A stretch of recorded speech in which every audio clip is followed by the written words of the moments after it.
अस्सलामुअलैकुम। साक्षी खबर में आपका इस्तकबाल है। आज 28 जमादिल अव्वल है। सुर्खियों से पहले सुनते हैं हदीस शरीफ। बिस्मिल्लाहिर्रहमानिर्रहीम। नबी करीम सल्लल्लाहु अलैहि वसल्लम का इरशाद मुबारक है, मुतकब्बिर आदमी जन्नत में दाखिल न होगा और न वो जो झूठी शेखी बगारता हो। और अब सुर्खियां। लैंड स्कैम की सीबीआई तहकीकात कराने से चंद्रबाबू खौफजदा। जगन ने लैंड स्कैम और इंतखाबी वादों पर तेलुगुदेशम को बनाया तनकीद का निशाना। वारंगल और खम्मम में टीआरएस की शानदार जीत। अचंपेट में अपोजिशन का सफाया हो गया। विजय माल्या हिंदुस्तान में नहीं है। अटॉर्नी जनरल ने सुप्रीम कोर्ट को किया आगाह। किंगफिशर मुलाजिमीन ने शुरू की हड़ताल। हिंद पाक क्रिकेट मैच होगा एडन गार्डन में। धर्मशाला में पाकिस्तान के खेलने से इनकार पर आईसीसी ने लिया फैसला।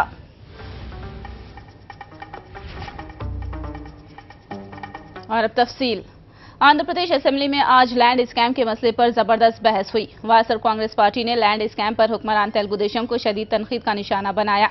कायद अपोजिशन जगन मोहन रेड्डी ने सदर मुकाम की जमीन पर होने वाले स्कैम की सीबीआई तहकीकात कराने का मुतालबा किया। वाईएसआरसीपी की जानिब से सीबीआई तहकीकात कराने का मुतालबे को कबूल नहीं किया गया। लैंड स्कैम मसले पर कायद अपोजिशन जगन मोहन रेड्डी और वजीर आला चंद्रबाबू नायडू में जबरदस्त गर्मा गर्म बहस हुई। जगन मोहन रेड्डी ने तेलुगुदेशम के इंतखाबी मशहूर का हवाला देते हुए हुकूमत पर आवाम से किए गए वादों को पूरा न करने का इल्जाम लगाया। पोलावरम प्रोजेक्ट और स्पेशल स्टेटस के मौजू पर भी जगन ने हुक्मरान तेलुगुदेशम को तनकीद का निशाना बनाया। वाईएसआरसीपी सीबीआई तहकीकात के मुतालबे पर अटल थी और पार्टी के अरकान ने स्पीकर के पोडियम के पास एहतजाज करते हुए सीबीआई तहकीकात की मांग में नारे लगाए। असेंबली में लैंड स्कैम पर बहस को मुकम्मल किए बगैर खत्म करने का वाईएसआरसीपी ने हुक्मरान जमात पर इल्जाम लगाया। वाईएसआरसीपी के अरकान असेंबली ऐवान में बहस को जारी रखने का मुतालबा करते हुए स्पीकर के पोडियम के पास एहतजाज करने लगे। एहतजाज करने वाले वाईएसआरसीपी के एमएलएस को एक दिन के लिए ऐवान से मुअत्तल कर दिया गया। Be suspended from the service of the House for today. For the remaining day, Adhyaksh. C. Adinarayan. YS Jagan Mohan Reddy ने कहा कि चंद्रबाबू नायडू अराजी स्कैम मामले में सीबीआई जांच से खौफजदा हैं। उन्होंने साबिक में वाईएसआर की जानिब से आउटर रिंग रोड मामले में सीबीआई जांच के अहकाम देने की मिसाल दी। सीबीआई ఎంక్వైరీ అంటే ఎవరు తేలుకుట్టిన తీళ్ళ తేలుకుట్టిన దొంగల ఎవరు భయపడి వెనక్కిపోతున్నారో ప్రజలకందరికీ తెలుసు అధ్యక్ష। సిబిఐ ఎంక్వైరీ అంటానే ఉలిక్కి పడుతున్నది ఎవరో ప్రజలందరూ చూస్తున్నారు అధ్యక్ష। అధ్యక్ష, ఇటువంటిదే 2006లో ఔటర్ రింగ్ రోడ్డు విషయంలో ఇదే మాదిరిగా చంద్రబాబు నాయుడు గారు సభలో ఆరోపణలు చేస్తే ఆ దివంగత నేత ప్రీతమ నాయకుడు వైఎస్ రాజశేఖర రెడ్డి గారు వెంటనే సిబిఐ ఎంక్వైరీకి ఆర్డర్ చేశాడు అధ్యక్ష। ఎందుకంటే ఆయనలో నిజాయితీ ఉండేది కాబట్టి ఆర్డర్ చేశాడు। ఇక్కడ ఏం జరుగుతా ఉంది అంటే ఓత్ ఆఫ్ సీక్రసీ ప్రమాణ స్వీకారం చేసేటప్పుడు ఓత్ ఆఫ్ సీక్రసీ తీసుకుంటారు। ఆ ఓత్ ఆఫ్ సీక్రసీని చంద్రబాబు నాయుడు గారు బ్రీచ్ చేశారు। అలానే చోట క్యాపిటల్ వస్తుందని తెలిసి అన్యాయం చేశాడు। वजीर आला चंद्रबाबू नायडू ने सीबीआई जांच से वाज़ेह तौर पर इनकार कर दिया। उन्होंने कहा कि कोई भी जांच नहीं कराई जाएगी। चंद्रबाबू नायडू ने अपोजिशन पर सदर मुकाम की मुखालिफत करने का इल्जाम लगाया। అంటే మీ ఉద్దేశం ఆ ప్రాజెక్ట్ రాకూడదు, రాజధాని రాకూడదు, నీచ రాజకీయాలు చేస్తున్నారు మీరు। తమాషాగా ఉంది మీకు। సిబిఐ ఏం మాట్లాడుతున్నారు? సిబిఐ ఎంక్వైరీ చేసి రాజధాని రాని కూడా తగలబెట్టాలనుకుంటున్నారు మీరు। ఏం తమాషా మీకు? ఇదే మార్గం ఆలోచిస్తారు మీరు। సిబిఐ కాదు, ఏ ఎంక్వైరీ ఏం రాజధాని కట్టి తీర్థం మీరేమీ చేయలేరు, గుర్తుపెట్టుకోండి। पार्लियामेंट में मरकजी हुकूमत की जानिब से एपी को दिया गया खुसूसी मौक़िफ़ तेलुगुदेशम हुकूमत लाने में क्यों नाकाम हो गई है, ये सवाल अपोजिशन लीडर वाईएस जगन ने ऐवान में किया है। उन्होंने कहा कि हर बार सवाल पूछने पर हुकूमत बहाने बनाती है। गवर्नर के खुतबे पर इजहार तशक्कुर के हवाले से उन्होंने बात करते हुए हुकूमत के रवैये पर शदीद तनकीद की। ఆ హామీ ఇచ్చి రాష్ట్రాన్ని విడగొట్టి అప్పటి ప్రధానమంత్రి ఆ క్యాబినెట్ 2014 మార్చి 2వ తారీఖున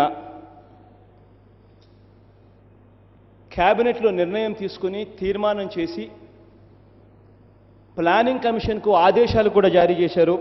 ఆంధ్ర రాష్ట్రానికి ప్రత్యేక హోదా ఇవ్వండి అంటూ. అధ్యక్ష, ఆ ఆదేశాలు ప్లానింగ్ కమిషన్కు జారీ చేసి ఇప్పటికి 24 నెలలు అయిపోయింది అధ్యక్ష. ప్లానింగ్ కమిషన్ పోయి నీతి ఆయోగ్ వచ్చి కూడా ఇప్పటికి 15 నెలలు అయిపోయింది అధ్యక్ష. ఇది ఒకటే కాకుండా అధ్యక్ష, మొట్టమొదట గవర్నర్ గారి ప్రసంగంలో ఇదే హౌస్లో జరిగింది అధ్యక్ష.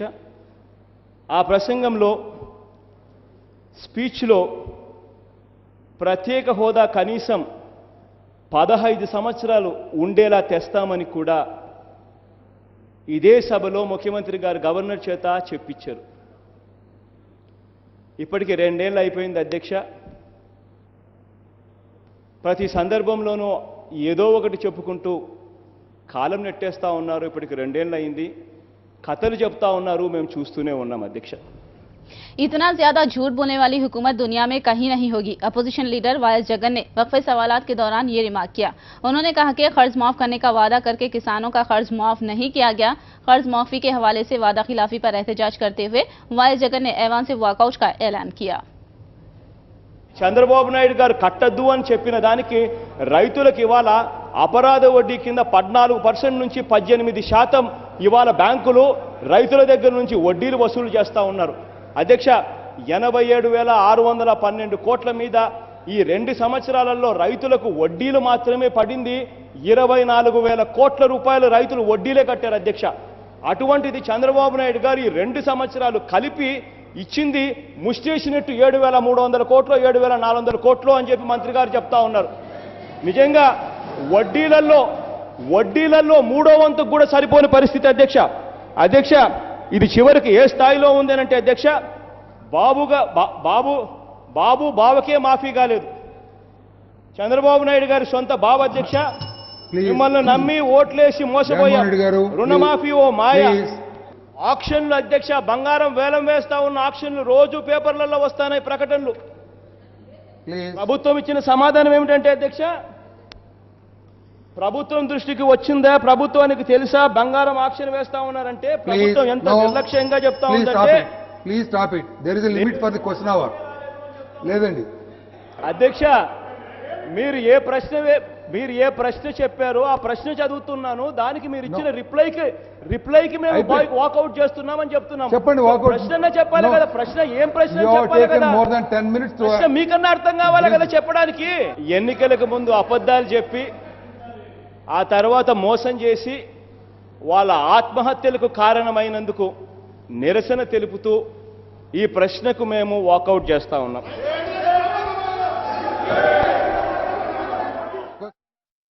वासर जिले में उर्दू टीचरों की जायदादों को पुर करने का आंध्र प्रदेश असेंबली में मुतालबा किया गया। वासर कांग्रेस पार्टी के एमएलए अमजद बादशाह ने वासर जिले में उर्दू की खाली जायदादों को पुर करने की मांग की और खाली जायदादों की तफसीलात से ऐवान को वाकिफ कराया। ఆంధ్ర రాష్ట్ర ప్రభుత్వం అధ్యక్ష, నిరుద్యోగ యువకుల కోసం డిఎస్సి ద్వారా ఉపాధ్యాయ నియామకాల కోసం నోటిఫికేషన్ ఇచ్చింది అధ్యక్ష. పరీక్ష కూడా నిర్వహించడం జరిగింది అధ్యక్ష. డిఎస్సి 2014 నోటిఫికేషన్ అంది అధ్యక్ష. మన వైఎస్ఆర్ జిల్లాలో మండల్ పరిషత్ స్కూల్స్ ఉర్దూ మీడియంకు సంబంధించిన ఎస్జిటి పోస్టు 44 ఖాళీగా ఉన్నాయి అధ్యక్ష. అదేవిధంగా మున్సిపల్ స్కూల్స్లో కూడా ఉర్దూ మీడియంలో 16 పోస్టులు ఖాళీగా ఉన్నాయి అధ్యక్ష. మొత్తం కలిసే 60 పోస్టులు ఖాళీగా ఉన్నాయి అధ్యక్ష. మొన్న 2014 డిఎస్సిలో కేవలం 13 పోస్టులు మాత్రమే ఫిలప్ చేయడం జరిగింది అధ్యక్ష. 47 పోస్టులు మాత్రం అదేవిధంగా పూర్తి స్థాయిలో కూడా ఖాళీగా వివిధ కేటగిరీల్లో ఖాళీగానే అట్లే ఉన్నాయి అధ్యక్ష. ఎందుకంటే ఉర్దూ మీడియంలో ఎస్సీ ఎస్టీ మరియు బీసీ ఏసీ కేటగిరీలో ఎవరు కూడా అభ్యర్థులు ఉండరు అధ్యక్ష. గత కొన్ని ఏళ్లుగా అదేవిధంగా రాష్ట్ర వ్యాప్తంగా కూడా సుమారుగా 274 పోస్టులు అదేవిధంగా వివిధ కేటగిరీలో ఖాళీగా ఉన్నాయి అధ్యక్ష.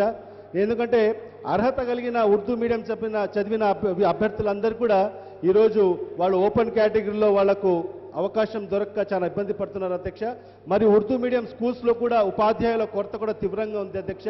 వాళ్ళకందరినీ కూడా దృష్టిలో పెట్టుకొని ప్రభుత్వానికి నేను విన్నవించేది ఏమంటే అధ్యక్ష, రాష్ట్రంలో మిగిలిపోయిన 274 పోస్టులు అది రిజర్వ్ చేసి ఉర్దూ మీడియం ఓసీ మరియు బీసీఈ కేటగిరీ అభ్యర్థులతో ఫిలప్ చేయాలని కూడా నేను ప్రభుత్వానికి గౌరవ మంత్రి ద్వారా తెలియజేసుకుంటున్నాను అధ్యక్ష.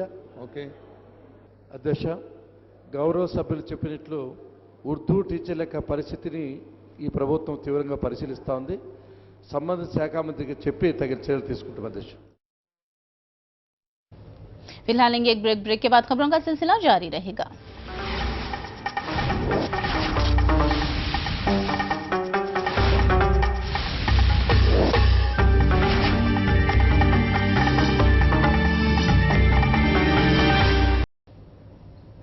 साक्षी खबर में दोबारा आपका इस्तकबाल है।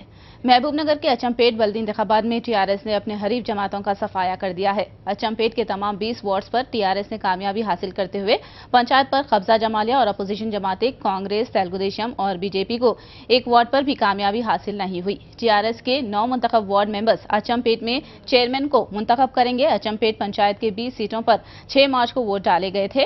अचमपेट में टीआरएस की शानदार कामयाबी पर जश्न मनाया गया। वरंगल में बल्दी कॉरपोरेशन में टीआरएस पार्टी ने शानदार जीत हासिल की। 58 रुकनी कॉरपोरेशन में टीआरएस ने 44 सीटें हासिल करके कॉरपोरेशन पर कब्जा जमाया। वहीं कांग्रेस को महज 4 सीटों पर इक्तिफा करना पड़ा, जबकि सीपीएम और बीजेपी को 1-1 और आजाद 8 उम्मीदवारों ने फतेह हासिल की। वाज़ेह है कि तेलुगुदेशम को एक भी सीट हासिल नहीं हुई। खम्मम बल्दिया पर भी टीआरएस ने कब्जा जमाया, ताहम अपोजिशन का इस जिले में मुजाहिरा कुछ हद तक बेहतर रहा है। खम्मम की 50 वार्ड्स में से टीआरएस ने 34 वार्ड्स पर कामयाबी दर्ज की। कांग्रेस ने 10 वार्ड्स पर कामयाबी हासिल की। वासर कांग्रेस ने 2 सीटों पर कब्जा जमाया। सीपीआई और सीपीएम ने 2-2 सीटों पर जीत दर्ज की। जीएचएमसी में शानदार कामयाबी दर्ज करने के बाद टीआरएस ने तेलंगाना के 3 बल्दियात खम्मम, वरंगल और अचमपेट पर भी कब्जा जमा लिया है। टीआरएस एमपी कविता ने टीआरएस की जीत पर मसरत का इजहार किया। उन्होंने उम्मीद जाहिर की कि इसी तरह के नतीजे 2019 के असेंबली और आम इंतखाबात में भी दोहराए जाएंगे। उन्होंने कांग्रेस और तेलुगुदेशम पार्टियों को टीआरएस पर तनखीद के बजाय अपना मुहासिबा करने का मशवरा दिया। మరి మొత్తానికి మొత్తంగా ఎన్నికలు జరిగినటువంటి 3 చోట్ల ఖమ్మమైనా, వరంగల్ అయినా, అచ్చంపేట అయినా అన్ని చోట్ల కూడా భారీ మెజార్టీతోని ప్రజలు కేసీఆర్ గారి నాయకత్వాన్ని ఆమోదించినట్టుగా ఇప్పుడే మరి వచ్చినటువంటి రిజల్ట్స్ ద్వారా తెలుస్తూ ఉంది. తెలంగాణ ప్రజలందరికీ కూడా మరొకసారి ధన్యవాదాలు తెలియజేస్తూ మీ యొక్క నమ్మకాన్ని నిలబెట్టుకుంటామని చెప్తా ఉన్నాం. కొన్ని చోట్ల ముఖ్యంగా అచ్చంపేట లాంటి చోట మరి మహాకూటమి అని చెప్పి కాంగ్రెస్, టీడీపీ, లెఫ్ట్, రైట్ అన్ని పార్టీలు కలిసి మహాకూటమి అని చెప్పి పెట్టినా కూడా వారందరినీ తిరస్కరించి ప్రజలు ఒక మహా విజయాన్ని టీఆర్ఎస్ పార్టీకి కట్టబెట్టారు. సో ఇదే రిజల్ట్ 2019లో కూడా రిపీట్ అవుతుందనే విశ్వాసం నాకున్నది. आंध्र प्रदेश के सदर मुकाम के लिए किसानों की जमीन जबरदस्ती हासिल करने के खिलाफ कम्युनिस्ट जमातों ने विजयवाड़ा में एहतजाज किया। कम्युनिस्ट जमातों ने किसानों की जमीन हड़प करके उसे खानगी इदारों और कॉरपोरेट इदारों को फायदा पहुंचाने का इल्जाम लगाया। इस मौके पर मुजाहिरीन और पुलिस में टकराव हुआ। రైతుల మూలమైనటువంటి వ్యవసాయానికి ఆధారమైనటువంటి రైతుల భూమిని 13 జిల్లాల్లో 15 లక్షల ఎకరాల భూముల్ని కబ్జా చేయడానికి కుట్ర చేస్తా ఉన్నది. స్వదేశీ విదేశీ కార్పొరేట్ కంపెనీలకి 99 సంవత్సరాలు లీజుకి ఇవ్వడానికి 110వ జీవోని చట్టవిరుద్ధంగా తీసుకొచ్చింది. దీన్ని మేము తీవ్రంగా ఖండిస్తున్నాం. మీ బలవంతపు భూసేకరణ ఆపాలని కోరుతున్నాం. మీకేమైనా ఎక్కడైనా భూములు అవసరమైతే 2013 కేంద్ర ప్రభుత్వ భూసేకరణ చట్టం ప్రకారమే చేయాలి. 80% ప్రజల గ్రామ సభ ఆమోదం కావాలి. 2 పంటలు పండే భూములు తీసుకోరాదు. దళితులకి, గిరిజనులకి దశాబ్దాల తరబడి గత ప్రభుత్వాలు ఇచ్చిన అసైన్డ్ బంజరు భూములను కూడా మీకు అవసరమైతే పట్టా భూములతో సమానంగా మీరు నష్టపరిహారం చెల్లించాలి తప్ప మీరు ప్రైవేటు కబ్జాకోరుల్లాగా వ్యవహరిస్తూ ఉన్నారు, దళారీల్లాగా వ్యవహరిస్తూ ఉన్నారు. 5,000 ఎకరాలు అవసరమైన రాజధానిలో 50,000 ఎకరాలు భూములు గుంజుకున్నారు. 2,000 ఎకరాలు అవసరమైనటువంటి బందర్ పోర్ట్లో 32,000 ఎకరాలను గుంజుకోవడానికి ప్రయత్నిస్తున్నారు. అక్కడ రైతులు ఎంపీని, మంత్రిని తరిమి కొడుతున్నారు. అయినా మీకు సిగ్గు లేదు, శరం లేదు. ఇంకా మీ ప్రయత్నాలు కొనసాగిస్తానే ఉన్నారు. बरकी शरहों में इजाफे पर विजयवाड़ा सिद्धार्थ अकेडमी की क़ियादत में मुनाकिदा हुसूल अवामी राय इजलास में हंगामा बरपा हो गया। बरकी रेगुलेटरी काउंसिल के चेयरमैन जस्टिस भवानी प्रसाद की क़ियादत में अवामी राय की हुसूल का आगाज होने के साथ ही इजाफे की मुखालिफत में किसानों ने एहतजाज शुरू कर दिया। गरीब और औसत दर्जे के खानदानों पर इजाफा बोझ पड़ने पर तशवीश का इजहार किया है। वहीं हुसूल अवामी राय के हॉल के बाहर सीपीआई की क़ियादत में धरना मुनज़्ज़म किया गया। రైతుల నష్టపరిహారం వెంటనే రైతుల నష్టపరిహారం వెంటనే ఐక్యత రాష్ట్రకో ముందు వైఖరి రాష్ట్రకో ముందు వైఖరి। पुराने शहर में पुलिस की तलाशी मुहिम जारी है। चंद्रायन गुट्टा और बारकस में पुलिस ने तलाशी मुहिम के दौरान मुश्तबा अफराद से पूछताछ की और 122 और 6 तलवारों को जब्त किया गया। तलाशी मुहिम में पुलिस के 300 जवानों ने हिस्सा लिया।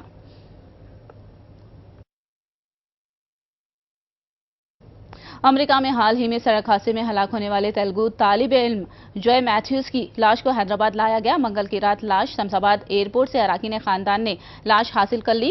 बेटे की लाश देखकर मां बाप पर गम का पहाड़ टूट पड़ा। 6 महीने पहले ट्राई यूनिवर्सिटी में एमएस करने के इरादे से मैथ्यूज ने अमेरिका का रुख किया था। 20 फरवरी को अपने दोस्त के घर गया था और कार के जरिए वापसी के दौरान सड़क हादसे का शिकार हो गया। इस हादसे में मैथ्यूज के साथ मजीद 2 अफराद शदीद जख्मी हो गए थे, मगर मैथ्यूज इलाज के दौरान हलाक हो गया था। లాస్ట్ ఇయర్ ఆగస్టులో వెళ్ళాడు 6th అలబామా యూనివర్సిటీకి వెళ్ళాడు. అక్కడ ఎంఎస్ కంప్యూటర్ చదవడానికి వెళ్ళాడు మా బాబు. లాస్ట్ 20 తారీఖు ఈ మంత్ 20 తారీఖు కార్ యాక్సిడెంట్ అయింది. అక్కడ యాక్సిడెంట్లో చనిపోయాడు మా బాబు.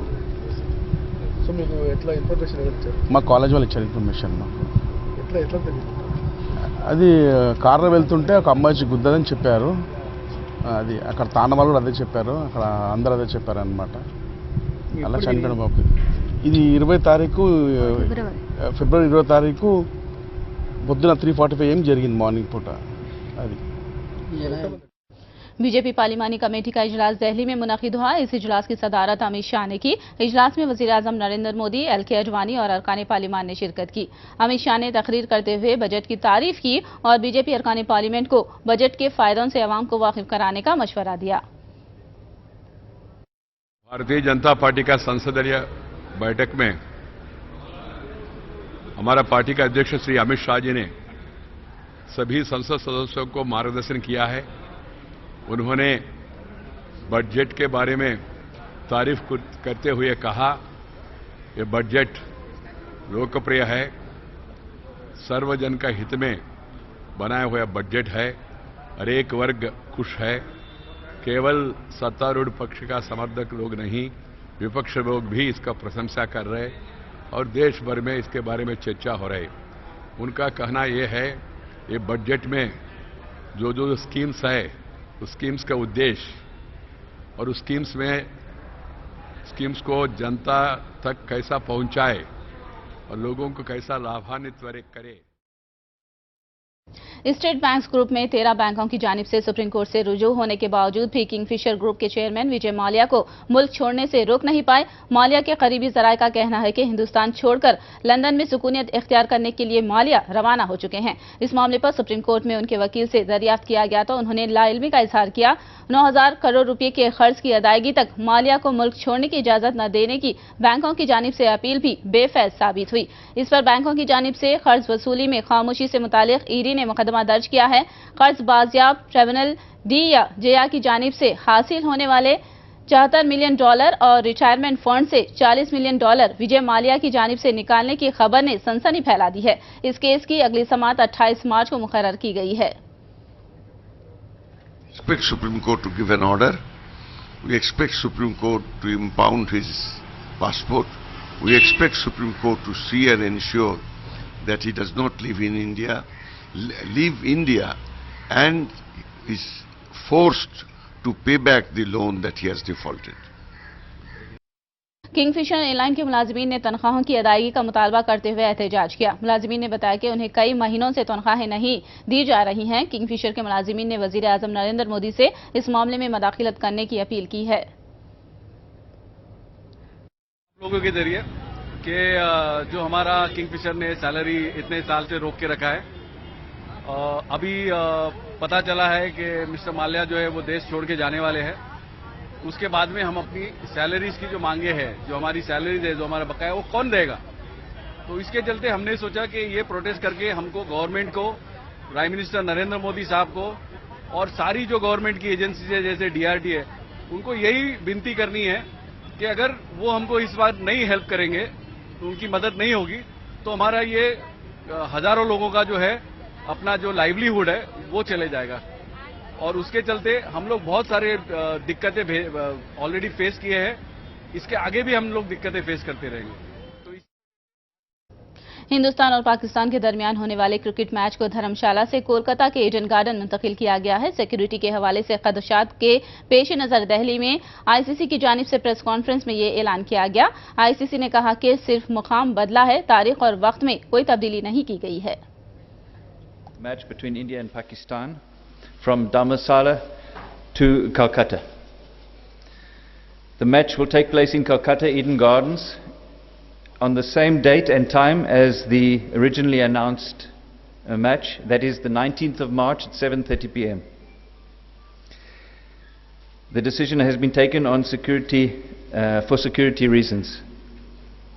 It's been taken following consultation with the BCCI, the relevant state associations, the ICC and BCCI security advisors and consultants, and other relevant authorities. जब कोई शेर सड़क पर आजाद घूमता है तो कैसा महसूस होता है, इस बात का एहसास कतर के दारुल हुकूमत दोहा के अवाम ने किया है। जी हां, एक शेर ट्रक से उतरकर मसरूफ तरीन इलाके में आजाद घूमता दिखा गया, जहां पर काफी देर तक ट्रैफिक जाम रहा। ये शेर कौन ले जा रहा था, इस बात की वजाहत नहीं हो पाई है, लेकिन बाज अरब ममालिक में शेर को पालतू जानवर की तरह रखने का भी बाज अमीरों के पास चलन है। महकमे जंगलात के अफसरों ने शेर को पकड़ के उसे महफूज मुकाम पर मुंतकिल कर दिया है, लेकिन सोशल मीडिया में इस वीडियो ने हलचल पैदा कर दी है, जिसके बाद कतर की हुकूमत ने वाक़े की जांच का ऐलान किया है।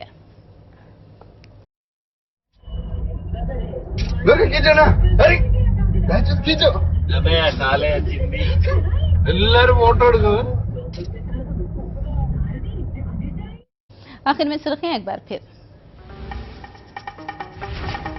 लैंड स्कैम की सीबीआई तहकीकात से चंद्राबाबू खौफजदा, जगन ने लैंड स्कैम और इंतखाबी वादों पर तेलुगुदेशम को बनाया तनकीद का निशाना। वरंगल और खम्मम में टीआरएस की शानदार जीत, अचमपेट में अपोजिशन का सफाया हो गया।